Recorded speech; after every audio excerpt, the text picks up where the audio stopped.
Hindi ko kailanman inakala na magiging ganito ako. Isang babaeng tinalikuran ang lahat para sa isang pagkakamali. Pero sa loob ng mahabang panahon, ang kasal ko ay parang isang malamig na kwarto sa ospital. Malinis, maayos, pero walang buhay.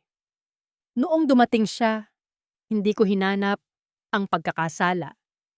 Hinanap ko ang init. Kung ikaw ang nasa posisyon ko at dahan-dahan ka nang namamatay sa loob ng sarili mong bahay, mas pipiliin mo bang manatili sa lamig o mabuhay sa isang kasalanan? Minsan, kapag nakatingin ako sa salamin, tinatanong ko ang sarili ko kung kailan ba talaga nagsimulang mabulok ang lahat. Sabi nila, ang pagkakasala raw ay parang magnanakaw sa gabi. Bigla na lang darating. Pero sa totoo lang, hindi. Ang pagkakasala ka na ay parang anay. Unti-unti muna nitong uubusin ang pundasyon ng bahay mo nang hindi mo napapansin hanggang sa isang araw, isang dampi lang, guguho na ang lahat. Bata pa lang ako, gusto ko nang maging doktor. Gusto kong magpagaling. Pero nakakatawa, no?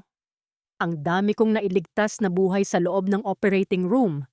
Pero ang sarili kong puso, hinayaan kong mamatay sa loob ng 10 taon. 10 taon kaming kasal ni Marvin. Kung titingnan mo kami mula sa labas, kami ang picture-perfect couple. Isang matagumpay na negosyante at isang dedikadong doktor. Malaking bahay, magandang sasakyan, at mga ngiting pang Facebook. Pero kapag pumasok ka na sa loob, kapag sumara na ang pinto at kaming dalawa na lang, doon mo mararamdaman ang totoong temperatura ng buhay ko. Malamig. May mga gabing nakahiga ako sa tabi niya.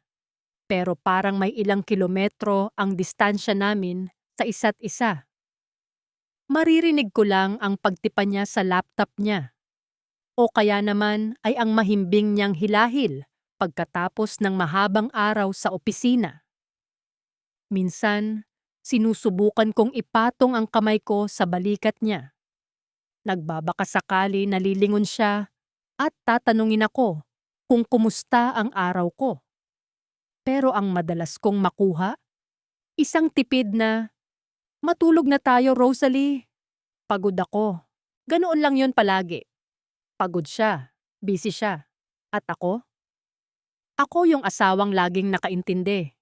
Doktor ako, di ba? Dapat sanay ako sa pagod. Dapat mahaba ang pasensya ko. Pero ang hindi nila alam, kahit ang pinakamatibay na pader, nagkakaroon din ng bitak. Isang hapon, habang nag-aayos ako ng mga gamit sa sala, narinig ko ang paghinto ng sasakyan sa labas. Akala ko si Marvin, pero maaga pa para sa kanya. Pagbukas ko ng pinto, doon ko siya unang nakita pagkatapos ng maraming taon. Si Albert. Ang kuya ni Marvin. Sabi nila. Magkapatid sila, pero parang magkaibang mundo ang pinanggalingan nila. Si Marvin, laging malinis ang kuko, amoy mamahaling pabango, at laging nakaplansa ang polo. Pero si Albert, iba ang dating niya. Kakababa lang niya sa serbisyo bilang sundalo noon. Naaalala ko pa ang 3 bagay na agad kong napansin sa kanya nung hapong yon. Una, ang kanyang mga kamay, magaspang, may mga kalyo, at may maliit na pilat sa hintuturo. Malayo sa malalambot na kamay ni Marvin na puro papel lang ang hinahawakan. Pangalawa, ang kanyang t-shirt na kulay kupas na asul na medyo basa ng pawis sa bandang likod, bakat ang pagod ng biyahe. At pangatlo, ang kanyang mga mata. Doon ako natigilan. Ang mga mata niya ay parang laging may hinahanap, pagod pero may malalim na init na hindi ko maipaliwanag. Rosalie, tawag niya sa pangalan ko. Ang boses niya ay parang baritono na dumaan sa graba. Paos pero buo. Kuya Albert, sagot ko. Medyo nabigla. Hindi namin alam na darating ka ngayong araw. Sabi ni Marvin sa susunod na linggo pa. Ngumiti siya ng tipid at doon ko nakita ang maliit na kulubot sa gilid ng mga mata niya. Napaaga ang labas ko. Gusto ko na rin kasing makauwi. Pasensya na kung naistorbo kita. Hindi, pasok ka. Tulungan na kita sa gamit mo, sabi ko. Nang abutin ko ang isa sa mga bag niya, hindi ko sinasadyang mahawakan ang kamay niya. Isang segundo lang yon. Pero para akong nakuryente. Hindi yung kuryente na masakit, kundi yung kuryente na parang nanggising sa mga ugat ko na matagal nang natutulog. Agad kong binawi ang kamay ko.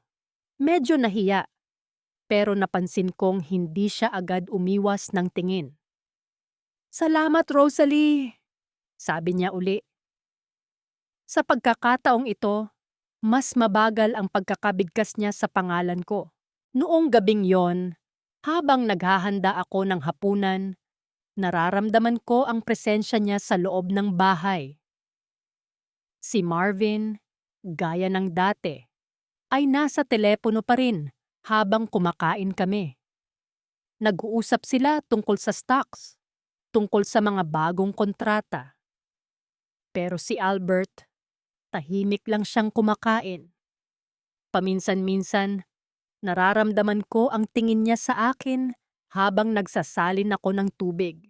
Kumusta ang buhay sundalo, kuya? Tanong ko, sinusubukang basagin ang katahimikan sa pagitan namin habang si Marvin ay abala sa pakikipag-away sa kausap niya sa phone. Tumigil siya sa pagsubo. Tumingin siya sa akin, tapos sa mga kamay niya. Maingay, Rosalie. Masyadong maingay. Kaya minsan, kahit tahimik na, parang naririnig mo pa rin ang putukan. Napatigil ako. Bilang doktor, alam ko ang ibig niyang sabihin. Trauma, stress, kalungkutan. Kaya mo ba piniling umuwi muna rito? Tumango siya. Gusto ko lang makahanap ng lugar na payapa. Yung lugar na mararamdaman kong buhay ako uli. Sa hindi ko maipaliwanag na dahilan, parang sumikip ang dibdib ko sa sinabi niya. Kasi sa totoo lang, pareho pala kami. Magkasama kami sa iisang mesa, sa iisang marangyang bahay, pero pareho pala kaming naghahanap ng paraan kung paano muling mabuhay. Pagkatapos kumain, pumanhik na si Marvin sa taas dahil may importanteng email pa raw siyang tatapusin. Naiwan kami ni Albert sa kusina. Ako, nagliligpit ng pinagkainan. Siya, nakatayo lang malapit sa bintana, nakatingin sa labas kung saan madilim na ang paligid. Rosalie! Tawag niya uli. Lumingon ako. Bakit, kuya? Humarap siya sa akin. Ang liwanag ng kusina ay tumatama sa kalahati ng mukha niya, habang ang kalahati ay nasa anino. Bakit parang mas pagod ka pa sa akin? Nabitawan ko ang hawak kong basahan. Hindi ko alam kung bakit bigla akong kinabahan. Siguro dahil sa loob ng 10 taon, siya lang ang nakapansin. Hindi ang asawa ko, hindi ang mga katrabaho ko, kundi ang lalaking ito nakakadating lang. Anong ibig mong sabihin? Tanong ko. Pilit ang tawa. Siyempre galing ako sa klinik, maraming pasyente. Umiling siya ng dahan-dahan.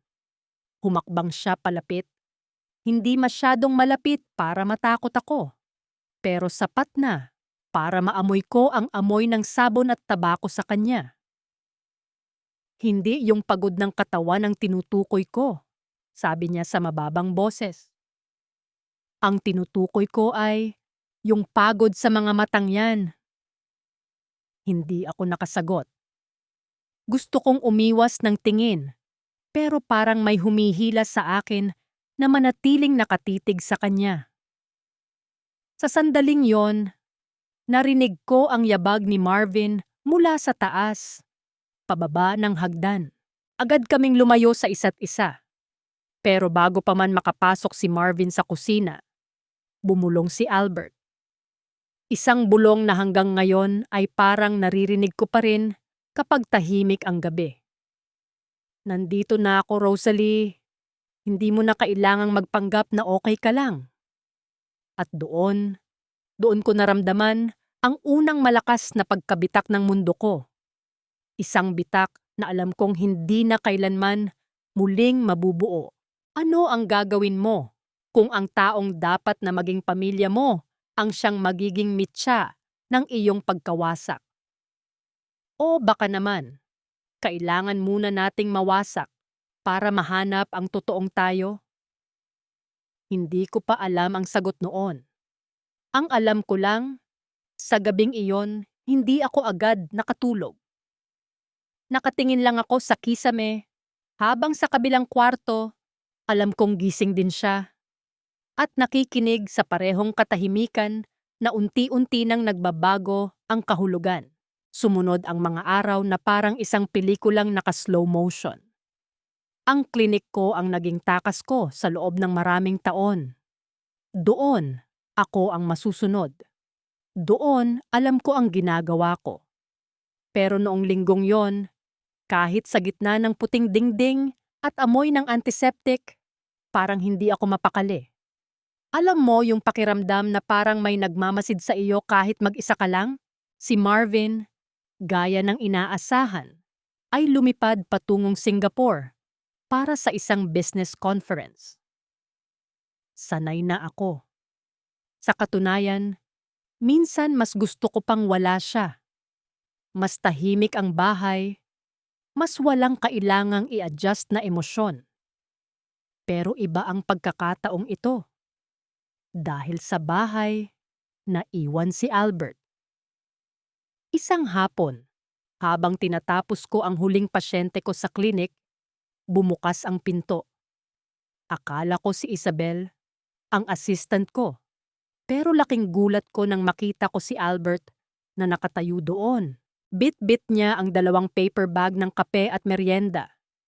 Nakasuot siya ng simpleng puting t-shirt na hapit sa kanyang balikat at maong na pantalon. 3 bagay ang agad na kumuha sa atensyon ko habang naglalakad siya palapit. Una, ang paraan ng pag-upo niya sa silya sa harap ng desk ko. Tuwid na tuwid, parang laging handa sa anumang uto. Isang ugaling hindi pa rin nawawala sa kanya bilang sundalo. Pangalawa, ang amoy niya. Amoy leather ng luma niyang relo at mint na chewing gum, amoy na sobrang kakaiba sa amoy ng mga gamot na nakasanayan ko. At pangatlo, ang paraan ng pagtingin niya sa mga diploma ko sa dingding. May paghanga, pero may kasamang lungkot. Masyado ka namang masipag, Doc. Biro niya. Pero hindi tumatawa ang mga mata niya. Sabi ni Isabel, kanina ka pa raw hindi lumalabas para kumain. Marami lang ginagawa. Sagot ko, habang inaayos ang stethoscope ko sa leeg. Bakit ka napadpad dito, kuya? Wala lang. Naisip ko lang na baka kailangan mo ng kasama magmeryenda. At saka, gusto ko ring makita kung saan ka nagpapalipas ng oras kapag wala ka sa bahay. Umupo siya at inilapag ang kape. Habang nagkakape kami, hindi namin pinag-usapan si Marvin. Hindi namin pinag-usapan ang pamilya. Nagkwento siya tungkol sa mga bundok na inakyat nila noong nasa serbisyo pa siya. Tungkol sa katahimikan ng gabi sa ilalim ng mga bituin na malayo sa sibilisasyon. At ako naman, nakikinig lang. Ngayon lang uli may nakinig sa akin ng ganito. Yung hindi nagmamadali, yung hindi tumitingin sa cellphone, yung totoong naroon. Alam mo, Rosalie, sabi niya habang nakatingin sa baso ng kape niya. Sa labanan, ang pinakadelikadong kalaban ay hindi yung nakikita mo sa harap mo, kundi yung katahimikan na unti-unting pumapatay sa determinasyon mo. Tumigil ako sa pag-inom. Bakit mo sinasabi yan? Tumingin siya ng diretso sa akin. Dahil nakikita ko yon sa'yo. 10 taon kang nakatira sa isang napakagandang bahay, pero parang nasa loob ka ng isang bunker na walang bintana. Ang tahimik mo, pero sa loob mo, alam kong sumisigaw ka na. Nabitawan ko ang ballpen na hawak ko. Sa puntong yon, gusto ko siyang pigilan. Gusto ko siyang paalisin dahil masyado na siyang maraming alam. Pero hindi ko magawa. Sa halip, ang lumabas sa bibig ko ay isang tanong na matagal ko nang itinago sa sarili ko. Bakit ba parang mas kilala mo pa ako kaysa sa taong kasama ko sa bahay? Ngumiti siya, isang malungkot na ngiti. Kasi pareho tayo ng sugat, Rosalie. Magkaiba lang ang naging paraan natin para itago yon. Eksaktong sandaling yon, pumasok si Isabel para kunin ang ilang papeles. Napatigil siya nang makita kaming dalawa. Napansin ko ang bahagyang pagtaas ng kilay niya at ang mabilis na tingin sa pagitan namin ni Albert. Isang tingin na punong-puno ng tanong. "Sorry po, Doc. Akala ko po tapos na kayo," sabi ni Isabel. Pero ang mga mata niya ay nanatili kay Albert. "Ayos lang, Isabel. Paalis na rin si Kuya Albert." Mabilis kong sagot. Pilit na ibinabalik ang pagiging professional. Tumayo si Albert, inayos ang kanyang t-shirt at tumingin sa akin sa huling pagkakataon bago lumabas. "Salamat sa kape, Doc. Mag-iingat ka sa pag-uwi." Nang makaalis siya, naiwan ang amoy niya sa klinik ko. At naiwan din ang mga salita niya na parang lason na unti-unting gumagapang sa isipan ko. Hindi ko alam kung dapat ba akong matakot o dapat ba akong matuwa na may isang taong sa wakas ay nakakita sa totoo kong kalagayan. Noong gabing yon, habang nagdadrive ako pauwi, hindi ko mapigilang isipin, masama bang maging masaya sa atensyon ng iba? Masama bang makaramdam ng init sa gitna ng taglamig ng buhay ko? Pagdating ko sa bahay, madilim na. Si Albert ay nasa beranda, nakatalikod at naninigarilyo. Ang baga ng sigarilyo niya ay parang maliit na bituin sa gitna ng kadiliman. Huminto ako sa tapat niya. Hindi ako nagsalita, pero parang naramdaman niya ang presensya ko. "Gabi na," sabi ko. "Naghihintay lang ako," sagot niya nang hindi lumingon. "Para saan?" Lumingon siya at sa pagkakataong ito hindi na siya lumayo. Lumapit siya hanggang sa maramdaman ko ang init ng katawan niya. Isang hakbang na lang at malalampasan na namin ang huling hangganan ng pagiging pamilya. "Naghihintay kung kailan mo ititigil ang pagtakbo, Rosalie." Sa sandaling yon, tumunog ang cellphone ko. Isang video call mula kay Marvin. Ang screen ay nagpapakita ng pangalan niya sa malalaking letra. Parang isang babala. Parang isang paalala ng lahat ng tungkulin ko. Tiningnan ko ang phone ko, tapos tumingin ako kay Albert. Ang puso ko ay parang isang ibon na nakulong sa hawla, na biglang nakakita ng bukas na pinto. Pero sa labas ng pintong yon, alam kong may bangin na naghihintay. Sasagutin ko ba ang tawag ng asawa ko? O hahayaan ko ang sarili kong mahulog sa mga kamay ng lalaking nasa harap ko? Isang segundo, isang desisyon. At alam ko, ano man ang piliin ko, hinding-hindi na maibabalik ang dati. Sinagot ko ang tawag. Hindi dahil gusto kong marinig ang boses ni Marvin, kundi dahil natatakot ako sa katahimikan sa pagitan namin ni Albert. Sa screen ng cellphone, lumabas ang mukha ng asawa ko. 3 bagay ang agad kong napansin sa kanya. Mga detalyeng dati ay balewala, pero ngayon ay parang sampal sa mukha ko. Una, ang asul na liwanag ng monitor na bumabakat sa salamin niya Tanda na kahit nasa ibang bansa, trabaho pa rin ang kaharap niya. Pangalawa, ang background ng hotel room niya na mukhang sterile at walang buhay, gaya ng relasyon namin. At pangatlo, ang paraan ng pagtawag niya sa akin, Rosalie, sabay tingin sa relo niya. Hindi kumusta ka? O namiss kita? Kundi isang check-in, isang obligasyon. Bakit hindi mo agad sinagot? Tanong niya, habang naririnig ko ang mabilis na pag-type niya sa laptop. Nasa veranda lang ako, Marvin. Nagpapahangin, sagot ko. Ang boses ko ay tuyo, parang lupang matagal nang hindi naulanan. Okay. Pinatatawag ko lang yung sekretary ko kanina. Hindi rin sumasagot. Anyway, baka ma-extend ako rito ng 2 pang araw. Pakisabi na lang kay Albert na i-check yung gate, parang maingay yung bisagra nung umalis ako. Iyon lang. Walang I love you. Walang tanong kung kumain na ba ako. Habang nagsasalita siya, nararamdaman ko ang titig ni Albert sa gilid ko. Alam ko naririnig niya ang lahat. Nararamdaman niya ang lamig na lumalabas sa speaker ng phone ko. Sige, makakarating. Sabi ko na lang bago niya pinutol ang tawag. Pagbaba ng phone, mas naging mabigat ang katahimikan. Ang tunay na ingay pala ay hindi yung galing sa mga salita, kundi yung galing sa mga bagay na hindi sinasabi. Lumingon ako kay Albert. Nakasandal pa rin siya sa rehas ng veranda. Ang mga braso niya ay nakakross sa dibdib. Sa dilim, ang mga mata niya ay parang 2 baga na hindi namamatay.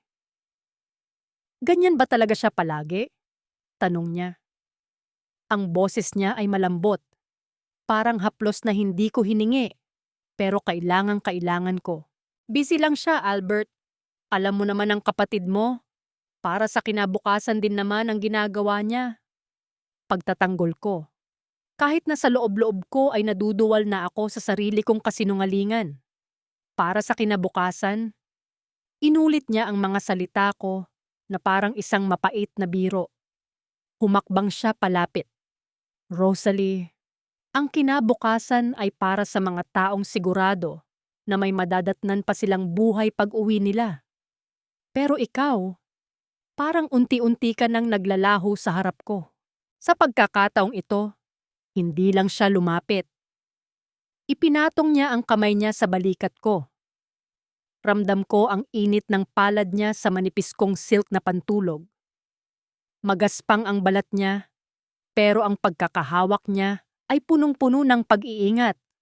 Na para bang isa akong mamahaling florera na konting pagkakamali lang ay mababasag na. Huwag, Albert! Bulong ko. Pero hindi ako gumalaw. Hindi ko inalis ang kamay niya. Bakit ka natatakot? Natatakot ka ba sa akin? O natatakot ka dahil alam mong tama ako? Hindi ako nakasagot. Paano ko sasabihin sa kanya na natatakot ako dahil sa loob ng 10 taon, ngayon ko lang naramdaman na may humahawak sa akin hindi bilang asawa, hindi bilang katuwang sa bahay, kundi bilang isang babae? Looking back, iyon dapat ang sandali na pumasok na ako sa loob at nilock ang pinto. Iyon dapat ang sandali na pinaalalahanan ko ang sarili ko na kuya siya ng asawa ko. Pero ang utak ko ay parang isang sirang radyo. Puro static lang ang naririnig ko. Ang tanging malinaw ay ang init ng kamay niya at ang amoy ng gabi na humahalo sa amoy niya. Kailangan ko ng matulog. Sabi ko, kahit na ang mga paa ko ay parang nakabaon sa semento. Rosalie. Tinawag niya ang pangalan ko sa paraang hindi nagagawa ni Marvin. May pakiusap, may lalim. Bago ako makahakbang palayo, dumaan ang kamay niya mula sa balikat ko patungo sa gilid ng muka ko. Isang maliit na haplos sa pisngi gamit ang kanyang hinlalaki. Isang segundo, isang hakbang sa hagdan na alam kong wala nang balikan. Sa ilalim ng dilim ng veranda, naramdaman ko ang pagbilis ng tibok ng puso ko. Isang rhythm na matagal ko nang kinalimutan. "Sige na, pumasok ka na," sabi niya. Pero ang mga mata niya ay nagsasabing manatili ako. Tumalikod ako at pumasok sa loob ng bahay nang hindi lumilingon. Pero pagdating ko sa kwarto, hindi ako humiga. Sumandal ako sa likod ng pinto habang mabilis ang paghinga ko. Ang pisngi ko ay parang nagbabaga pa rin sa dapit ng kanyang kamay.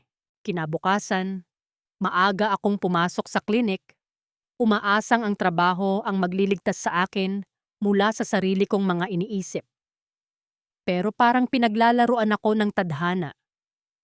Pagdating ko, nakita ko si Nanay Esmeralda, ang biyenan ko, na nakaupo sa waiting area. 3 detalye ang agad na nagpakaba sa akin kay Nanay Esmeralda. Ang mahigpit na pagkakahawak niya sa kanyang rosaryo, ang kanyang salamin na nakasabit sa dulo ng ilong niya habang nagmamasid sa paligid, at ang paraan ng pagtitig niya sa akin. Isang titig na parang nababasa ang bawat itinatago ko sa ilalim ng aking puting gown. "Nanay, napasyal kayo? May masakit ba sa inyo?" Tanong ko, pilit na pinapakalma ang boses ko. "Wala naman, Rosalie. Dumaan lang ako para kumustahin ka. At saka, nalaman ko kay Isabel na dinalhan ka raw dito ng merienda ni Albert kahapon." Napatigil ako sa pag-aayos ng mga folder sa desk ko. Ang pangalan ni Isabel ay parang isang alarm bell sa tenga ko. Ang kamera na tumatakbo sa pagkain, ika nga nila. Hindi ko alam kung anong kwento ang nakarating kay Nanay Esmeralda, pero ang tono ng boses niya ay hindi basta-basta pangungumusta. "Ah, opo. Napadaan lang po siya. Nagmerienda lang po kami sandali," sagot ko. Hindi tumitingin ng diretso sa kanya. "Mabait na bata si Albert," sabi ni Nanay, habang dahan-dahang tumatayo. "Pero alam mo naman ang mga tao rito sa atin. Rosalie, mabilis ang dila, at ang mga pader, may mga mata at tenga. Ayaw kong magkaroon ng gulo sa pamilya habang wala ang asawa mo." Isang babala. Malinaw na babala. Nang makaalis siya, naiwan akong nakatulala sa harap ng desk ko. Costco. Ang pakiramdam ng kapayapaan na hinahanap ko ay biglang napalitan ng isang malakas na paranoia. Alam ba nila? May nakakita ba sa amin sa veranda kagabi? O sadyang masyadong malakas lang ang aura ng kasalanang nagsisimula ng mabuo? Hindi ko namalayan na hapon na pala. Paglabas ko ng klinik, umuulan ng malakas. Habang naglalakad ako patungo sa parking lot, may isang payong na biglang sumilong sa akin. Sabi ko na nga ba, makakalimutan mong magdala ng payong. Boses ng isang lalaki. Hindi na ako kailangang lumingon para malaman kung sino yon. Si Albert. Nakatayo siya doon, basang-basa ang isang balikat niya para lang masiguro na hindi ako mababasa ng ulan. Ang distansya namin ay masyadong malapit. Ramdam ko ang init ng hininga niya sa gilid ng ulo ko. "Albert, anong ginagawa mo rito? Baka may makakita sa atin." Bulong ko, punong-puno ng takot. "Hayaan mo sila, Rosalie. Gusto ko lang siguraduhin na makakauwi ka ng ligtas." Sa ilalim ng ulan, sa loob ng maliit na espasyo sa ilalim ng payong, parang tumigil ang mundo. Ang takot ko ay unti-unting napapalitan ng isang kakaibang seguridad. Pero habang papunta kami sa sasakyan ko, nakita ko sa di kalayuan ang isang pamilyar na mukha. Si Isabel. Nakatayo sa tapat ng botika, hawak ang cellphone niya, at nakatingin ng diretso sa amin. Ang tanong na bumabagabag sa akin. Hanggang kailan mo kayang itago ang apoy bago ito tuluyang sumunog sa bahay na pilit mong pinoprotektahan. At sa bawat hakbang na papalapit ako kay Albert, sino ba talaga ang nililigtas ko? Ang sarili ko o ang kalungkutan na ayaw ko nang bitawan? Minsan, ang pinakamapanganib na lugar ay hindi ang madilim na eskinita o ang liblib na gubat. Minsan, ito ay ang loob ng sarili mong sasakyan. Habang ang ulan ay bumubuhos sa labas at kasama mo ang taong hindi dapat. Sa loob ng sasakyan, 3 bagay ang naging mundong kinagagalawan ko sa loob ng 30 minuto. Una, ang tunog ng wiper. Swish, swish, swish. Isang ritmo na parang humihingi ng tawad sa bawat segundong lumilipas. Pangalawa, ang amoy ni Albert na humahalo sa amoy ng basang sahig ng sasakyan. Amoy ng ulan, amoy ng balat, at yung pamilyar na amoy ng lalaking galing sa labas. At pangatlo, ang malamig na hangin mula sa aircon na pilit kong itinatapat sa mukha ko para lang hindi mahalata na nagbabaga ang mga pisngi ko. Hindi kami nag-uusap. Pero ang katahimikan sa loob ng sasakyan ay hindi gaya ng katahimikan namin ni Marvin. Ang katahimikan namin ni Marvin ay parang patay na hangin. Walang laman. Pero ang katahimikan kasama si Albert, punong-puno. Parang bawat hininga namin ay may gustong sabihin na hindi kayang bigkasin ng dila.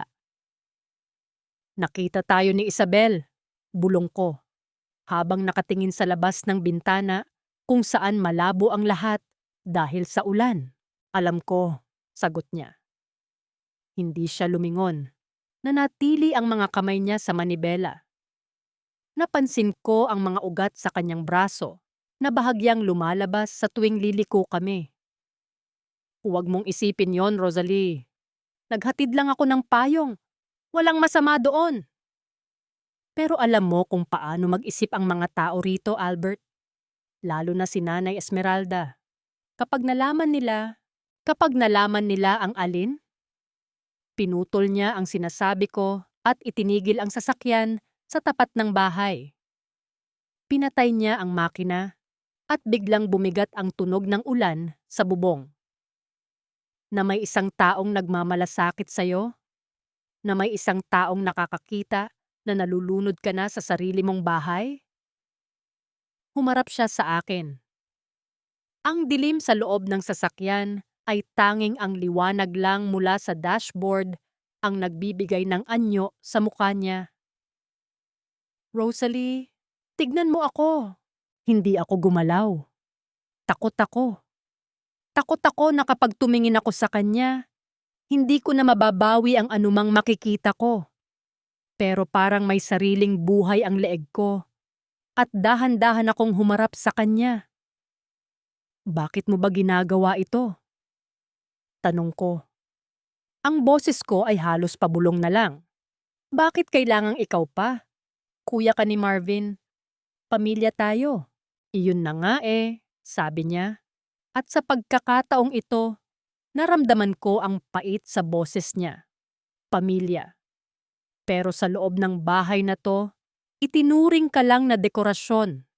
Isang trophy na itatago sa cabinet at ilalabas lang kapag may kailangang ipagmalaki. Hindi ko kayang panoorin yon, Rosalie. Hindi ko kaya. Inabot niya ang kamay ko na nakapatong sa kandungan ko. Malamig ang mga daliri ko, pero ang palad niya ay parang apoy.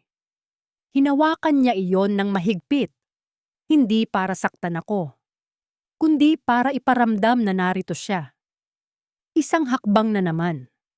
Isang baitang na naman sa hagdan ng kasalanan. At sa pagkakataong ito, hindi ko binawi ang kamay ko. Kailangang pumasok na tayo, sabi ko, kahit na wala akong balak gumalaw. Alam ko. Pero hindi niya binitawan ang kamay ko. Pumasok kami sa bahay na parang dalawang magnanakaw. Basang-basa si Albert dahil sa paghatid sa akin. Pagpasok namin sa sala, madilim ang buong paligid. Ang tanging ingay ay ang pagtikak ng ulan at ang refrigerator sa kusina.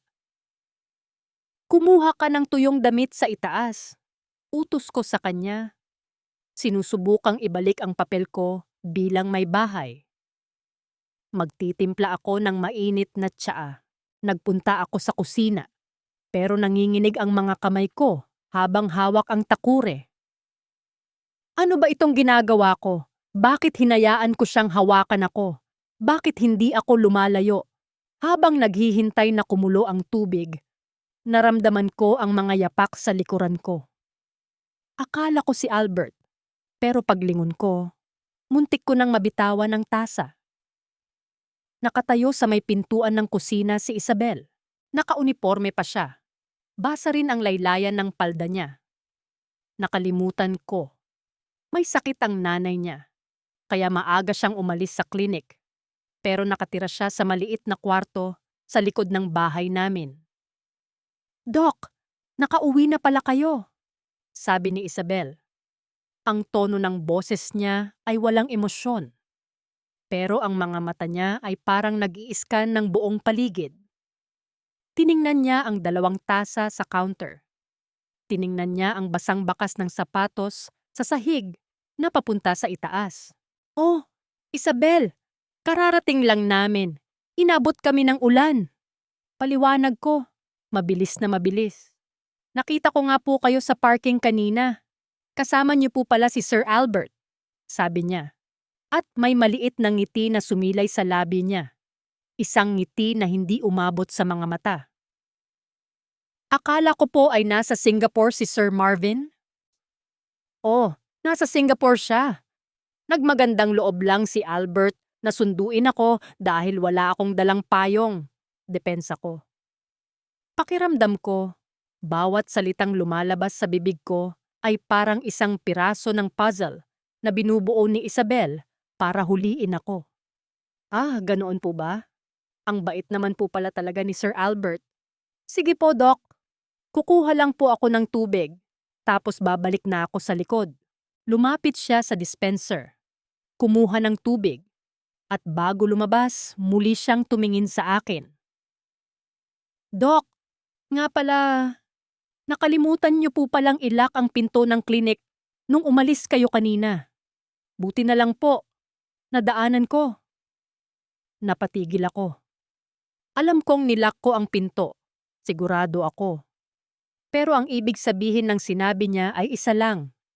Alam niyang hindi ako nakapokus. Alam niyang may ibang nasa isip ko. Nang makaalis si Isabel, parang nawalan ako ng lakas. Napaupo ako sa silya sa kusina. Kasabay nito, bumaba si Albert. Suot ang isang maluwag na t-shirt at short. Nakita niya ang itsura ko. "Anong nangyari? Nakita ka ba niya?" Tanong niya, bakas ang pag-aalala. "Nandito siya, Albert. Nakita niya yung mga tasa. Nakita niya yung mga bakas ng sapatos. Hindi siya tanga," sabi ko, habang hinahawakan ang sentido ko. Lumapit siya sa akin at lumuhod sa harap ko para maging kapantay ang mukha ko. "Hayaan mo siya, Rosalie. Wala siyang ebidensya ng kahit ano. Wala tayong ginagawang masama." "Wala?" Tiningnan ko siya ng diretso sa mata. "Albert, alam nating dalawa na hindi na ito basta wala. Nararamdaman ko ang tingin mo. Nararamdaman ko ang haplos mo. At ang masakit.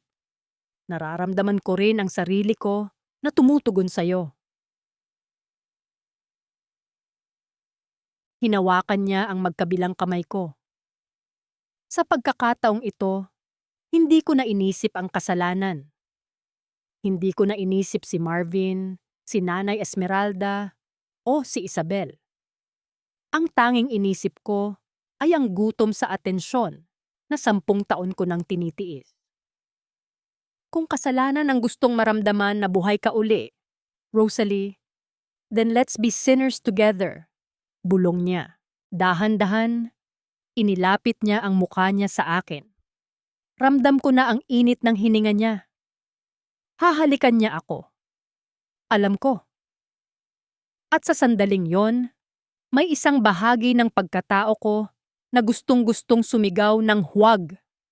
Pero ang buong katawan ko ay parang magnet na humihilas sa kanya. Saktong maglalapat na ang aming mga labi nang biglang tumunog ang telepono sa sala. Ang landline. Sa oras na ito, iisang tao lang ang tumatawag sa landline kapag gabi. Si Marvin. Napatigil kami. Ang tunog ng telepono ay parang isang malakas na sampal na gumising sa amin mula sa isang magandang panaginip na naging bangungot. "Huwag mong sagutin," bulong ni Albert. Ang kanyang mga mata ay nananatiling nakatitig sa mga labi ko. Pero ang telepono ay hindi tumitigil. Ring, ring, ring. Parang isang hatol ng kamatayan na umaalingaw-ngaw sa buong bahay. Ano ang gagawin mo kapag ang realidad ay kumakatok na sa pinto, habang ang tukso ay nasa loob na ng iyong mga bisig? Sasagutin mo ba ang tawag ng katotohanan? O bibigay ka na sa matamis na kasalanan na matagal mo nang hinihintay? 3 ring, 4, 5 ring. Bawat tunog ay parang yelong itinuturok sa mga ugat ko. Dahan-dahan akong umatras, pilit na kumakawala sa magnetic na hila ng mga mata ni Albert. Bumuntong hininga siya, isang mabigat at frustradong pag-ilag ng hangin, bago siya tumayo at naglakad palayo ng ilang hakbang. Hawak niya ang batok niya, nakatalikod sa akin. Nanginginig ang kamay ko nang damputin ko ang telepono. Ang lamig ng plastic na receiver ay nagpabalik sa akin sa realidad. "Hello?" Ang boses ko ay basag. Parang galing sa pag-iyak kahit wala namang luha. "Rosalie, bakit ang tagal mong sagutin? Natutulog ka na ba?" Ang boses ni Marvin sa kabilang linya. Walang pag-aalala. Walang lambing. Tono ng isang taong nagmamadali dahil may susunod pa siyang meeting. "Hindi, nasa kusina lang ako. Umiinom ng tubig." Pagsisinungaling ko. Habang sinasabi ko yon, nakatingin ako sa likod ni Albert. Nakikita ko ang pagbabataas ng balikat niya sa bawat paghinga. "Okay, pakicheck nga sa drawer ko sa study room. Yung blue na folder, nandoon yung kopya ng kontrata ng mga supplier natin. Kailangan ko yung reference number. I-text mo sa akin." Hindi man lang siya nagtanong kung kumusta ang ulan rito. Kung nakauwi ba ako ng maayos mula sa klinik. Ang mundo niya ay umiikot lang sa asul na folder at reference numbers. "Marvin!" Napatigil ako. Gusto kong sumigaw. Gusto kong sabihin sa kanya, "Marvin, umuwi ka na. Pakiusap, umuwi ka na dahil may ibang taong pinupunan ang puwang na iniwan mo." Pero ang lumabas lang sa bibig ko ay, "Sige, hahanapin ko." "Thanks. Sige na. May kakausapin pa ako sa lobby. Bye." At naputol ang linya. Binaba ko ang telepono. Parang umurong lahat ng lakas ko at napakapit ako sa gilid ng mesa. Naramdaman ko ang paglapit ni Albert. Pero hindi na siya kasing lapit kanina. May pader na uling bumalik sa pagitan namin. Ang pader ng kasal ko. "Folder daw ba?" tanong niya. Pilit na pinapagaan ang sitwasyon. Pero rinig ko ang pait sa boses niya. "Oo," sagot ko. "Blue folder. Sa study room." Hindi na siya nagsalita. Kinuha niya ang baso ng tubig niya. Ininom ito ng isang lagukan at naglakad palabas ng kusina. Bago siya tuluyang umakyat sa kwarto niya, huminto siya sa may hagdan at lumingon ng bahagya. "Balang araw, Rosalie, mapapagod ka ring maging anino sa sarili mong bahay. Sana lang, pagdating ng araw na yon, May sapat ka pang lakas para hanapin ang araw. Naiwan akong mag-isa sa kusina. Kung tatanungin mo ako ngayon kung ano ang pinagsisisihan ko, kung yung muntik na naming paghahalikan o yung hindi pagtuloy nito, hindi ko pa rin alam ang isasagot. Ang alam ko lang, simula noong gabing yon, nagbago ang patakaran ng laro sa loob ng bahay. Hindi na kami nag-iwasan ni Albert. Sa halip, naging mas maingat kami. Matalino kaming nagtago sa plain sight. Ang study room ni Marvin ang naging tagpuan namin. Nakakatawa, no? Ang kwarto kung saan nakatago ang lahat ng pruweba ng tagumpay ng asawa ko ang naging saksi sa unti-unting pagguho ng kanyang pamilya. Tuwing gabi, kapag tulog na ang lahat at nakapatay na ang mga ilaw sa sala, pupunta ako sa study room para magbasa ng medical journals. Ilang minuto lang, bubukas ang pinto at papasok si Albert. Walang salita. Uupo lang siya sa lumang leather armchair sa sulok, yung upuang amoy lumang libro at pinatuyong tabako. Ako naman ay sa desk ni Marvin. Nag-uusap kami. Hindi tungkol sa amin, kundi tungkol sa lahat ng bagay sa mundo. Ikinuwento niya sa akin ang mga gabi sa Mindanao, kung saan tanging tunog lang ng kuliglig at paminsan-minsang putok ng baril ang naririnig niya. Ikinuwento ko naman sa kanya ang pakiramdam ng pagkabigo sa tuwing may pasyenteng hindi ko na ililigtas. Sa mga gabing yon, nararamdaman ko ang emosyonal na panliligaw. Hindi niya ako hinahawakan, hindi niya ako hinahalikan. Pero ang paraan ng pagtingin niya habang nagsasalita ako, parang kinakabisado niya ang bawat kurba ng mukha ko, bawat paggalaw ng labi ko. Mas nakakapanghina pala yon. Mas nakakabaliw yung alam mong pareho ninyong gusto, pero pareho kayong nagpipigil. Hanggang sa isang gabi, umabot kami sa hangganan ng pagpipigil na yon. Umuulan na naman noon. Nakaupo si Albert sa armchair, nakapikit. Akala ko nakatulog siya habang nagkukwento ako. Tumayo ako mula sa desk at lumapit sa kanya para kunin sana ang librong nasa kandungan niya. 3 bagay ang malinaw na malinaw sa alaala ko. Ang mahinang paghilik niya na parang pagod na pagod, ang maliit na pilat sa bandang ibaba ng panga niya na hindi ko napansin noon, at ang kamay niya na nakalaylay sa gilid ng upuan. Habang kinukuha ko ang libro, hindi ko sinasadyang masanggi ang braso niya. Bigla niyang iminulat ang mga mata niya. Hindi siya nagulat. Tiningnan niya lang ako. Isang tingin na mabigat, madilim, at nagugutom. Bago ako makalayo, hinawakan niya ang pulso ko. Dahan-dahan. Hinila niya ako pababa hanggang sa mapaluhod ako sa carpet, sa mismong harapan niya. Walang salitang namagitan. Itinaas niya ang isa niyang kamay at inilagay sa likod ng leeg ko, habang ang isa ay pumulupot sa baywang ko. Hinapit niya ako palapit. Naamoy ko ang mint at kape. Naramdaman ko ang init ng dibdib niya. At nang maglapat ang mga labi namin, parang may sumabog na rasyon ng oxygen sa baga ko na matagal nang nalulunod. Hindi ito yung halik na marahan. Halik ito ng 2 taong matagal nang nagugutom, nag-aagawan ng hininga dahil alam nilang anumang oras ay maaaring matapos ang lahat.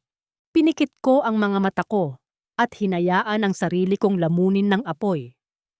Sa sandaling yon, nakalimutan ko na doktor ako. Nakalimutan kong asawa ako ni Marvin. Nakalimutan kong bahay to ng lalaking nag-iwan sa akin. Ang tanging totoo lang ay ang mga kamay ni Albert na humahaplos sa likod ko. Fade to black. Hindi ko na ikukwento ang mga sumunod na nangyari noong gabing yon. May mga kasalanang sapat na ang Diyos na lang ang nakakaalam ng detalye, pero kinabukasan, doon naningil ang katotohanan. Maaga akong bumaba para magkape. Parang lumulutang ang pakiramdam ko. May halong takot, pero nangingibabaw ang isang masamang uri ng saya. Pagpasok ko sa kusina, naroon si Isabel. Nagpupunas siya ng counter. "Good morning, Doc," bati niya. "Morning, Isabel. Maaga ka yata?" Tanong ko habang nagtitimpla ng kape. Sinusubukan kong maging normal ang boses ko. "Opo, naglinis po kasi ako ng study room kanina," sabi niya. At biglang huminto sa pagpupunas. Natigilan ako. Ang kape ay muntik nang tumapon mula sa baso ko. Lumapit siya sa akin. Hawak niya ang isang bagay. Isang maliit at pilak na bagay. Inilapag niya ito sa tabi ng baso ko. Ang lighter ni Albert. Ang mismong lighter na lagi niyang ginagamit na malamang ay nahulog mula sa bulsa niya noong nasa sahig kami ng study room kagabi. "Nakita ko po yan sa ilalim ng desk ni Sir Marvin," sabi ni Isabel. Nakatitig ng diretso sa mga mata ko. Wala siyang pinararatangan, pero ang bawat salita niya ay parang hinihiwa ang lalamunan ko. Nagtaka lang po ako kung bakit may lighter doon, hindi naman po naninigarilyo si Sir Marvin. Tumingin ako sa lighter. Tumingin ako kay Isabel. At sa likod ng isip ko, nagsimula nang magbilang ang orasan pabalik patungo sa araw ng pagkawasak ko. Ano ang isasagot mo sa taong hindi nagtatanong, pero alam na alam ang kasalanan mo? Hanggang saan aabot ang tapang ng isang asawang nagtaksil kapag ang ebidensya ay nasa mismong harapan na niya? Malamig ang metal ng lighter sa loob ng palad ko, pero pakiramdam ko ay may hawak akong nagbabagang uling. Tatlong bagay ang hindi ko makalimutan sa sandaling iyon. Ang tunog ng basahan ni Isabel na marahas na humahaplos sa tiles, ang amoy ng kape kong unti-unti nang lumalamig, at ang paraan ng paghinga ko, mababaw, mabilis, parang isang taong kakatapos lang tumakbo palayo sa isang aksidente. Pilit kong sabi. Ang boses ko ay parang papel na nayuyupi. Tinulungan niya kasi akong maghanap ng lumang medical records kagabi. Siguro nahulog niya habang nag-aabot ng mga folder. Isang mahinang lang ang sagot ni Isabel. Hindi siya tumingin sa akin. Ipinagpatuloy niya ang paglilinis. Pero alam ko ang ibig sabihin ng katahimikang iyon. Bilang doktor, alam ko kung kailan may impeksyon ang isang sugat kahit hindi ko pa ito binubuksan. At ang katahimikan ni Isabel, amoy mabulok na katotohanan. "Sige po, Doc, maiwan ko na po kayo. Marami pa po akong gagawin sa likod," sabi niya bago tuluyang lumabas. Naiwan akong mag-isa sa kusina, nakatitig sa lighter. Tanga. Ang tanga mo, Rosalie. Iyon lang ang tanging naririnig ko sa isip ko. Bakit ba sa gitna ng matinding sarap at pananabik, palaging nakakalimutan ng tao ang mga maliliit na bakas na naiiwan? Isang lighter. Isang pirasong metal na magiging mitya ng pagsabog ng buhay ko. Hindi ko na naitago ang panginginig ng mga kamay ko. Agad kong hinanap si Albert. Nakita ko siya sa garahe, nag-aayos ng kung ano sa makina ng sasakyan ni Marvin. Tatlong detalye ang tumatak sa isip ko habang nakatayo ako sa likuran niya. Ang pawis na gumugulong sa batok niya, ang magaspang na tunog ng wrench na pilit iniikot ang tornilyo, at ang paraan ng pag-igting ng panga niya nang mapansin ang anino ko. "Albert," bulong ko. Lumingon siya. Nang makita niya ang hawak ko, biglang nagbago ang ekspresyon ng mukha niya. Mula sa pagod, naging alerto. Parang sundalong nakarinig ng putok ng baril sa kalagitnaan ng gabi. "Nakita ni Isabel sa study room kanina," sabi ko. Halos hindi lumalabas ang boses ko sa lalamunan. Tumayo siya, pinunasan ang mga kamay niya sa basahan na kulay itim na sa dumi. Anong sabi niya? Wala.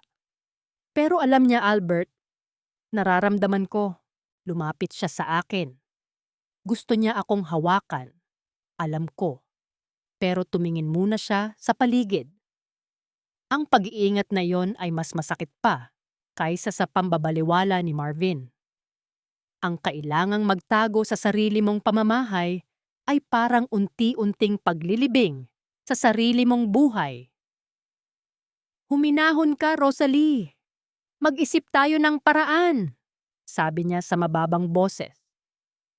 Pero bago pa kami makapag-usap ng masinsinan, isang pamilyar na tunog ang nagpatigil sa mundo namin. Ang busina ng sasakyan sa tapat ng gate, ang sasakyan ni Marvin. Nagkatinginan kaming dalawa ni Albert.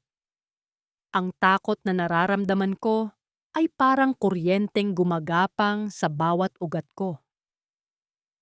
Akala ko ba bukas pa siya? Halos maiyak kong tanong. Hindi ko alam, sagot ni Albert. Agad siyang bumalik sa harap ng makina. Pilit na nagkunwaring abala. Pumasok ang sasakyan ni Marvin. Pagbaba niya, 3 bagay ang agad kong napansin. Ang mamahaling leather shoes niya na kumikinang sa ilalim ng araw, ang amoy ng kanyang citrus na pabango na sobrang layo sa amoy ng pawis at langis ni Albert, at ang malawak na ngiti sa kanyang muka. Isang ngiting hindi ko alam kung kailan ko huling nakita. Surprise, sabi ni Marvin, habang naglalakad palapit sa akin. Niyakap niya ako at hinalikan sa pisngi. Naisipan kong umuwi ng maaga. Anniversary natin, di ba? I decided to cut the trip short. Nanigas ako sa yakap niya. Ang mga mata ko ay lumalagpas sa balikat niya, direkta sa mga mata ni Albert na nakatingin sa amin. Iyon ang pinakamasakit na bahagi. Ang hawakan ka ng asawa mo habang ang puso mo ay nakatali sa lalaking nasa likuran niya. "Oh, Kuya Albert, nandito ka pala sa garahe," tawag ni Marvin nang mapansin ang kapatid. "Buti naman at tsinek mo yang sasakyan. Sabi ko na nga ba, maingay yang makina na yan." "Oo, Marvin. Kararating lang din ni Rosalie. Tinulungan ko lang siyang magbaba ng gamit." Pagsisinungaling ni Albert. Ang galing niyang magsinungaling. Parang sanay na siya. At iyon ang kinatatakutan ko, na baka pareho na kaming naging eksperto sa panloloko. Mabuti naman. Halika kayo, pumasok tayo. May dala akong dinner. Let's celebrate early. Excited na sabi ni Marvin. Pumasok kaming 3 sa bahay. Habang naglalakad kami sa pasilyo, nararamdaman ko ang bigat ng bawat hakbang ko. Parang bawat sulok ng bahay ay sumisigaw ng aming kasalanan. Sa sala, nakatayo si Isabel. Nakatingin siya sa amin habang bitbit ang isang tray ng baso. Nang magtama ang paningin namin, bumaba ang tingin niya sa bulsa ng gown ko, kung saan nakatago ang lighter. "Sir Marvin, welcome home po," bati ni Isabel. May kakaibang tono sa boses niya. Parang may alam siyang hindi alam ng lahat. "Salamat, Isabel. Pakihanda ang dining table, ha?" sabi ni Marvin, sabay akbay sa akin. "Rosalie, okay ka lang? Namumutla ka yata." Napagod lang siguro sa clinic, Marvin. Maraming pasyente." Palusot ko. Naupo kami sa hapagkainan. Sa gitna ng tawanan ni Marvin tungkol sa mga nangyari sa Singapore, ang isip ko ay nasa kabilang dulo ng mesa.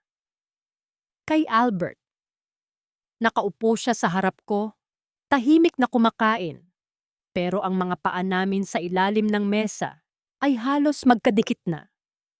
Ito ang tinatawag nilang eye of the storm. Sa labas, mukha kaming masayang pamilya. Pero sa loob, bawat isa sa amin ay may hawak na bomba.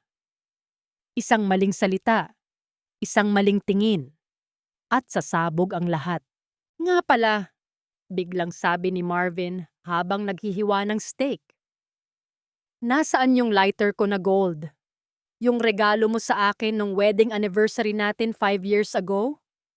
Hindi ko mahanap sa study room bago ako umalis. Napatigil ako sa pagnguya. Ang puso ko ay parang gustong lumabas sa dibdib ko. Tiningnan ko si Isabel na nasa gilid lang, nag-aabang ng isasagot ko. Yung lighter?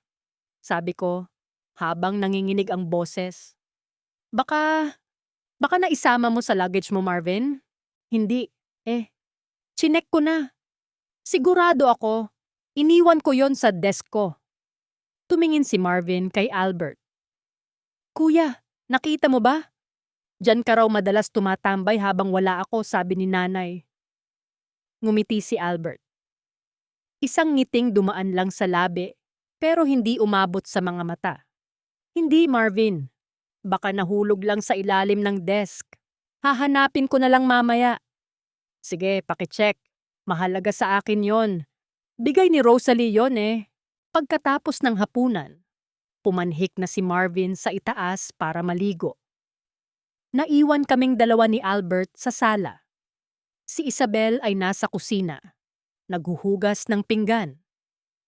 Kailangang mawala ang lighter na yan. Bulong ni Albert habang nakatayo sa tabi ko. Paano? Hawak ko to, sabi ko. Habang kinakapa ang lighter sa bulsa ko, ibigay mo sa akin. Ako ang magbabalik sa study room mamaya. Inabot ko ang lighter sa kanya. Pero sa gitna ng pagpapalitan namin, biglang bumukas ang pinto ng study room sa likuran namin. Si Nanay Esmeralda. Nakatayo siya doon, hawak ang kanyang tungkod. Ang mga mata niya ay nanlilisik habang nakatingin sa mga kamay naming magkahawak o mas tamang sabihin, sa kamay naming nagpapalitan ng ebidensya. Anong ginagawa ninyong dalawa dyan sa dilim? Tanong ni nanay. Ang boses niya ay parang kulog na nagbabadya ng bagyo. Ano ang gagawin mo kapag ang taong pinakamatalas ang pakiramdam ang nakahuli sa'yo? Pipiliin mo bang magsinungaling hanggang sa huli? O bibigay ka na sa bigat ng iyong konsensya? At higit sa lahat, hanggang kailan mo kayang protektahan ang isang pag-ibig na alam mong simula pa lang ay wala ng patutunguhan? Sa sandaling iyon, parang huminto ang pag-ikot ng mundo. Ang tanging naririnig ko lang ay ang malakas na kabog ng dibdib ko na parang gustong bumutas sa tadyang ko. Nanigas ako sa kinatatayuan ko, habang ang kamay ko ay nasa pagitan pa rin ng kamay ni Albert. 3 bagay ang hinding-hindi ko malilimutan sa anyo ni Nanay Esmeralda habang nakatayo siya sa harap ng pintuan ng study room. Una, ang kalansing ng mga butil ng kanyang rosaryo na nakapulupot sa nanginginig niyang kanang kamay. Pangalawa, ang amoy ng matapang na eucalyptus at naphthalene na laging sumasama sa kanya, amoy na dati ay nagbibigay sa akin ng pakiramdam ng tahanan, pero ngayon ay amoy na ng hatol. At pangatlo, ang kanyang mga matang hindi na kailangan ng salamin para makita ang dumi sa kaluluwa ko. Nanay, halos pabulong na tawag ni Albert. Agad niyang binitawan ang kamay ko at mabilis na isinilid ang lighter sa kanyang bulsa. Pero huli na. Alam kong nakita niya. Gabi na, Albert. Rosalie, bakit tila may itinatago kayong dalawa? Ang boses ni nanay ay mahina, pero bawat salita ay may bigat ng 1,000 katanungan. Wala po, Nay. May kinuha lang po si Rosalie sa study room. Tinulungan ko lang po, sagot ni Albert. Ang galing niya talagang magtimpla ng boses, parang walang nangyayari. Pero sa pagkakataong ito, hindi gumana ang sundalo moves niya kay nanay. Hindi sumagot si nanay. Humakbang siya palapit sa amin. Ang tunog ng kanyang tungkod sa tiles ay parang hatol ng bawat segundong nagdaan. Huminto siya sa tapat ko. Tiningnan niya ako mula ulo hanggang paa. Doon ko naramdaman ang pinakamatinding uri ng hiya. Yung hiyang hindi mo kayang takpan ng anumang diploma o puting gown. Rosalie, mag-ingat ka, bulong ni nanay. Sapat lang para marinig naming dalawa ni Albert.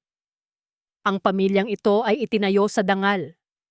Huwag mong hayaang ang isang sandali ng kahinaan ay maging mantsa na hindi na mabubura ng kahit anong luha. Bago pa man ako makasagot, narinig namin ang yabag ni Marvin pababa ng hagdan. Nay, gising pa pala kayo? Masayang tawag ni Marvin. Amoy sabon siya at mukhang preskong-presko, ganap na walang kinalaman sa tensyong namumuo sa sala. Tumingin uli sa amin si nanay, tapos ay dahan-dahang ngumiti kay Marvin.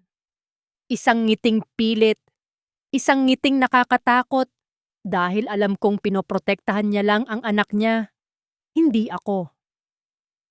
Nagpakuha lang ako ng gamot sa rayuma ko kay Rosalie. Anak, sige, pumanhik na kayo sa taas. Maaga pa ang pasok ni Rosalie bukas, sabi ni nanay. Isang pagsisinungaling para pagtakpan ang isa pang pagsisinungaling. Iyon ang gabing natutunan ko na ang katahimikan ay hindi laging nangangahulugan ng kaligtasan. Minsan, ang katahimikan ay paraan lang para ipunin ang lahat ng ebidensya bago ang huling pagsabog. Pagpasok namin sa kwarto ni Marvin, hinarap niya ako. Niyakap niya ako mula sa likod habang nakatingin ako sa labas ng bintana. Ang lungkot mo yata, mahal? Is it because of work? Or are you just tired of me being away? Hindi ako nakasagot. Gusto kong sumigaw. Gusto kong sabihin sa kanya na, Marvin, hindi mo ba nararamdaman? Ang asawa mo, ang kapatid mo, ang nanay mo, lahat kami ay may itinatagong lihim sa harap mo. Pero ang ginawa ko lang ay sumandal sa dibdib niya. Ang katawan niya ay matigas, walang kibo, parang pader. Malayo sa init na naramdaman ko kay Albert sa study room. I'm just tired, Marvin, sabi ko. Isang gasgas na linya para sa isang gasgas na relasyon. Tumunod ang mga linggo na parang isang mahabang bangungot na gising. Si Albert ay naging mailap. Hindi na siya pumupunta sa klinik. Sa bahay, halos hindi na kami nag-uusap kapag may ibang tao. Pero sa bawat pagtatama ng aming mga mata sa hapagkainan, nandoon pa rin ang kuryente, nandoon pa rin ang gutom. Isang gabi, habang wala si Marvin dahil may dinner meeting, natagpuan ko ang sarili ko sa kusina. Umiinom ako ng gatas nang pumasok si Isabel. 3 bagay ang nagpabago ng tibok ng puso ko nang makita ko siya. Ang hawak niyang baso na nanginginig, ang paraan ng pag-iwas niya ng tingin, at ang maliit na piraso ng papel na inilapag niya sa counter. Doc, pasensya na po. Pero kailangan niyo po itong makita, sabi ni Isabel at mabilis siyang lumabas. Binuksan ko ang papel. Isang litrato. Kuha mula sa labas ng bintana ng study room noong gabing iyon. Hindi malinaw, pero sapat na para makita ang 2 anino na magkayakap, si Albert at ako. Sino ang kumuha nito? Si Isabel ba? Si Nanay Esmeralda? O baka naman may iba pang mata sa loob ng bahay na ito na hindi ko napapansin? Naramdaman ko ang paglamig ng buong katawan ko. Ang panganib ay hindi na lang basta nararamdaman. Ngayon, may mukha na ito. May ebidensya na. Hindi ko namalayan na nasa likuran ko na pala si Albert. Anong hawak mo? Ipinakita ko sa kanya ang litrato. Nakita ko ang pagdilim ng kanyang muka. Ang panga niya ay uling nag-igting at ang kanyang mga kamao ay nakakuyom sa gilid. Kailangang matapos na ito, Rosalie. Bulong niya. Ang alin, Albert? Ang relasyon natin? O ang pagpapanggap natin? Tanong ko, habang tumutulo na ang mga luhang kanina ko pa pinipigilan. Lahat. Sagot niya. Hindi ko na kayang makita kang ganito. Nasasaktan ako para sa'yo. Nasasaktan ako dahil hindi kita mapanindigan sa harap nila. Hinawakan niya ang magkabilang balikat ko at hinarap sa kanya. Rosalie, aalis na ako. Babalik na ako sa kampo sa susunod na linggo. Parang gumuho ang huling tulay na kinakapitan ko. Aalis ka? Iiwan mo ako rito sa gitna ng lahat ng ito? Hindi kita iiwan dahil gusto ko. Iiwan kita dahil ito lang ang paraan para maligtas ka. Kapag wala na ako rito, titigil ang mga mata nila sa panunood sa'yo. Maibabalik mo ang buhay mo kay Marvin. Buhay? Natawa ako ng mapait. Albert, anong buhay ang babalikan ko? Isang bahay na punong-puno ng anino? Isang asawa na hindi ako kilala? Albert, noong dumating ka, doon ko lang naalala kung paano huminga. Ngayong aalis ka, parang sinasabi mo na rin na bumalik ako sa pagiging patay. Hinalikan niya ako sa noo. Isang halik na punong-puno ng paalam. Pero bago pa siya makapagsalita uli, narinig namin ang tunog ng sasakyan ni Marvin. Pero hindi lang basta busina. Tunog ito ng mabilis na pagpreno. Sumunod ay ang malakas na kalabog ng pinto ng sala. Rosalie! Albert! Ang boses ni Marvin. Pero hindi ito ang boses ng asawa kong masayahin. Ito ang boses ng isang lalaking nalaman ang katotohanang matagal nang itinatago sa kanya. Nagkatinginan kami ni Albert. Alam namin, dumating na ang punto ng pagbasag. Ang tanong na lang ay kung sino ang unang mawawasak. Bakit ba kung kailan handa ka na sanang bumitaw, doon pa darating ang pagkakataon na wala ka ng ibang choice, kundi harapin ang apoy? Sa bawat hakbang ni Marvin papunta sa kusina, nararamdaman ko ang pagtatapos ng isang kabanata ng buhay ko. At ang simula ng isang impyernong ako mismo ang gumawa. Sasabihin ko ba ang totoo? O mananatili akong bilanggo ng sarili kong mga kasinungalingan? Ang bawat kwento ay may punto ng pagbasag. Isang sandali kung saan ang lahat ng pagpapanggap, lahat ng bulong, at lahat ng nakatagong tingin ay biglang nagiging isang malakas at nakakabinging pagsabog. Iyon ang gabing iyon. Kung maibabalik ko lang ang oras, siguro mas pinili ko na lang na huwag nang gumising. Pero sa totoo lang, may bahagi sa akin na nakaramdam ng isang malupit na uri ng ginhawa. Sa wakas, tapos na ang pagtatago. Pumasok si Marvin sa kusina. 3 bagay ang agad na tumatak sa isipan ko. Mga detalyeng hanggang ngayon ay malinaw pa rin sa panaginip ko. Una, ang ugat sa kanyang noo, na halos pumutok na sa galit. Pangalawa, ang basa niyang sapatos na nag-iwan ng maputik na bakas sa malinis kong tiles. At pangatlo, ang puting sobrang hawak niya, lukot-lukot, basa ng ulan, at nanginginig sa loob ng kanyang kamao. Marvin? Ang tanging salitang lumabas sa bibig ko. Huwag mong banggitin ang pangalan ko, Rosalie, sigaw niya. Ang boses niya ay hindi na ang boses ng asawa ko. Iyon ay boses ng isang taong nalinlang, isang taong gumuho ang mundo. Inihagis niya ang sobre sa mesa. Nagkalat ang mga litrato. Doon ko nakita ang lahat. Hindi lang pala Yung litratong hawak ko ang mayroon siya.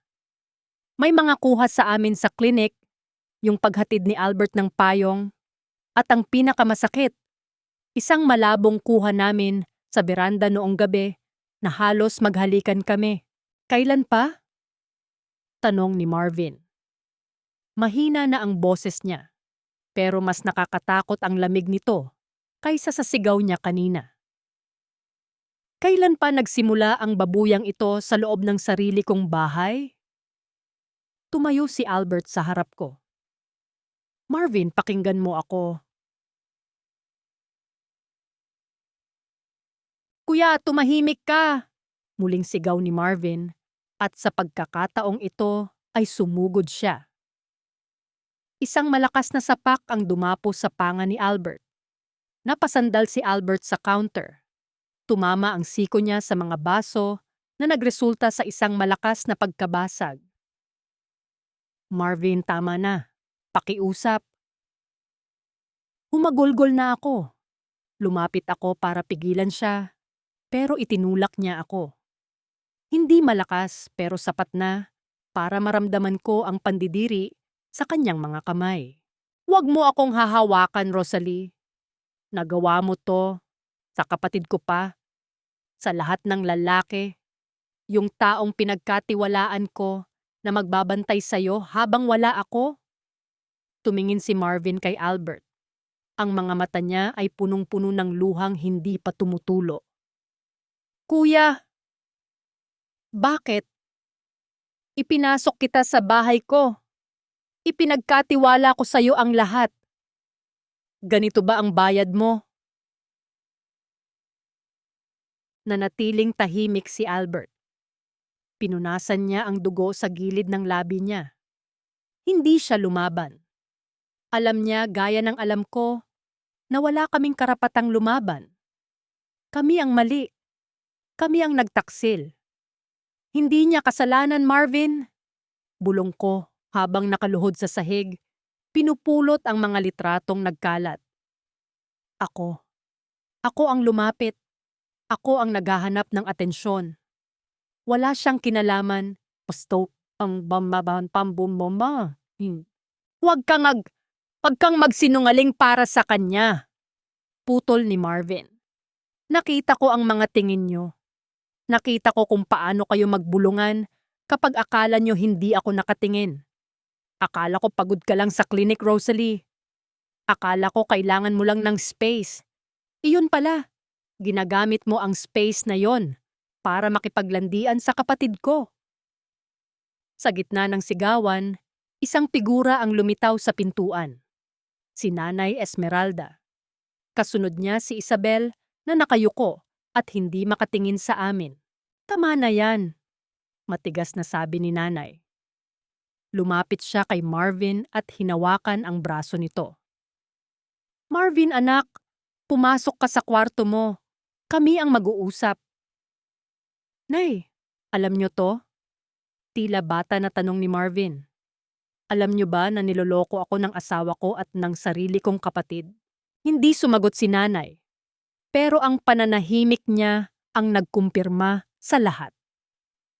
Napaupo si Marvin sa silya. Itinakip ang dalawang kamay sa kanyang mukha at doon ko narinig ang pinakamasakit na tunog sa buong buhay ko. Ang hagulgol ng isang lalaking nawalan ng tiwala. Lumayas kayo, bulong ni Marvin sa gitna ng kanyang pag-iyak. Albert, lumayas ka sa bahay ko. Ngayon din. At ikaw, Rosalie. Tumingin siya sa akin.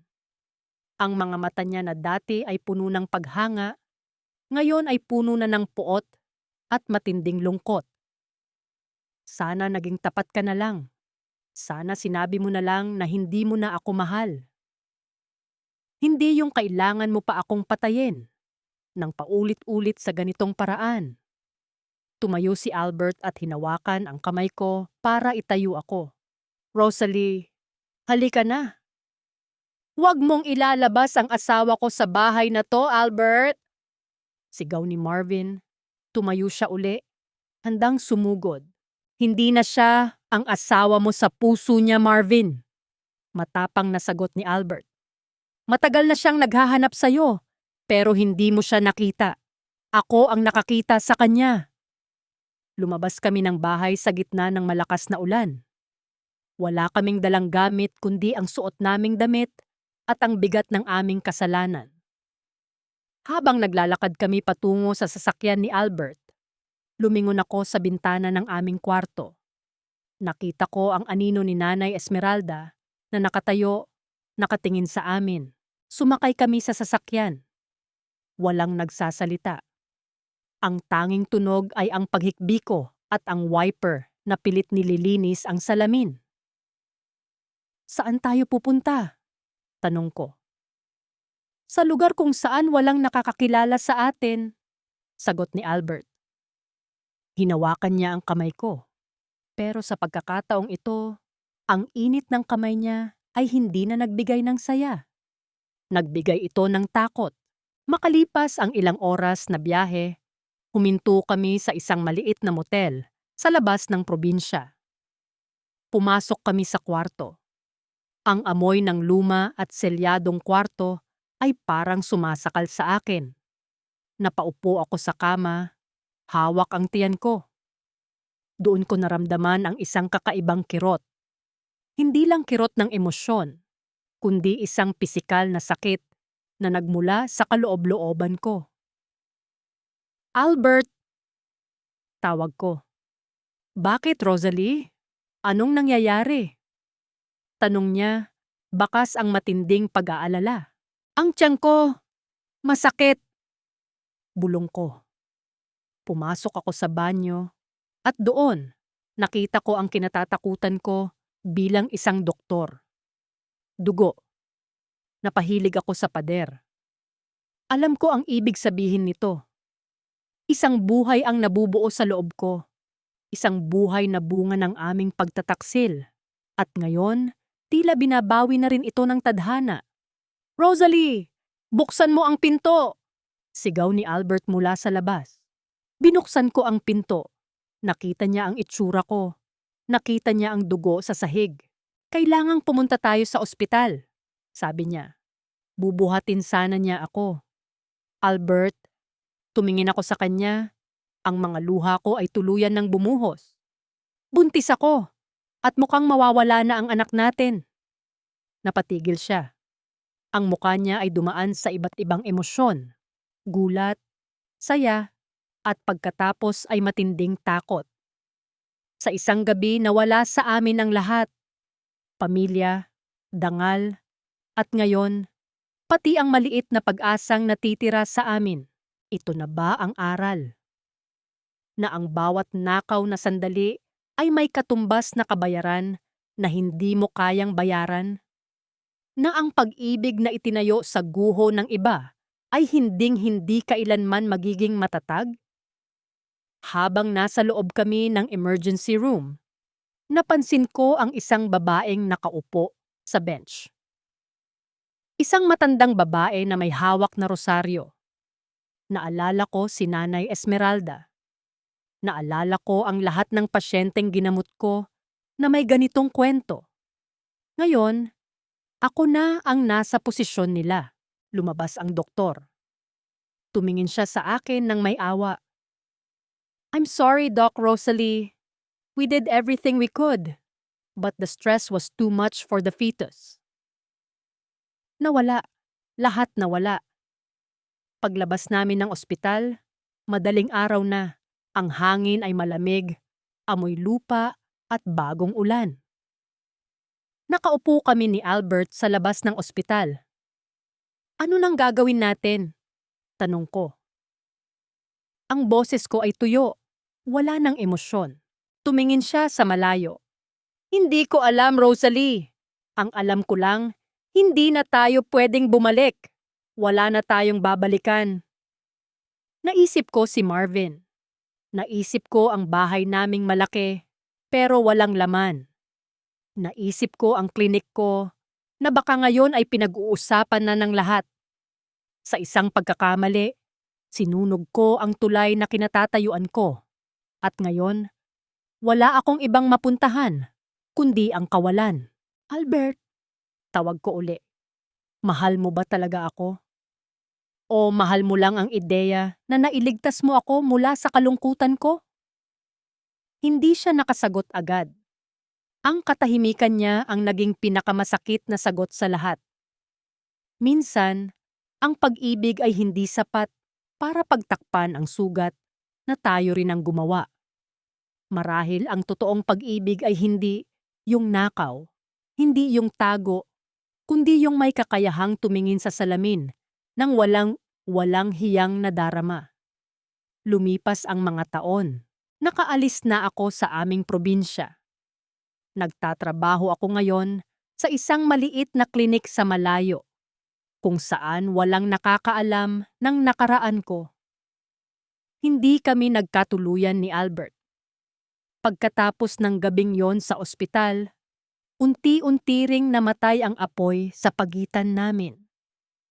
Siguro dahil ang bawat tingin namin sa isa't isa ay nagpapaalala sa amin ng lahat ng nawala. Si Marvin. Nabalitaan ko na nagpakasal na siya uli. Isang babaeng mas bata, isang babaeng sana ay kayang magbigay sa kanya ng oras na hindi ko naibigay. Masaya ako para sa kanya. Totoo yon. Minsan kapag tahimik ang gabi at nakatingin ako sa mga bituin, naaalala ko pa rin ang amoy ng kape, ang tunog ng ulan, at ang init ng kamay ni Albert. Hindi ko itatanggi na minsan. Hinahanap-hanap ko pa rin yon. Pero alam ko na ang presyo, ang presyo ng bawat sandaling iyon ay masyadong mahal.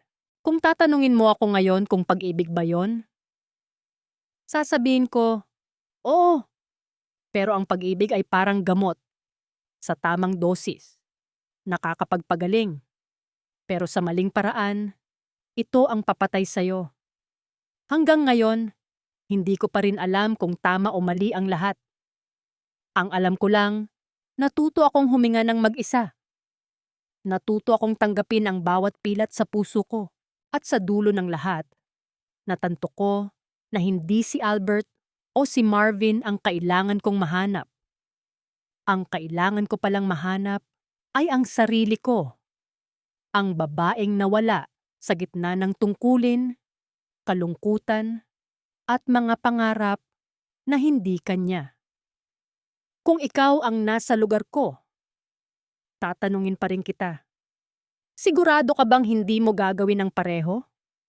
O baka naman, tulad ko, naghihintay ka lang din ng isang taong makakakita sa'yo sa dilim, kahit na ang kapalit nito ay ang pagsunog sa sarili mong mundo?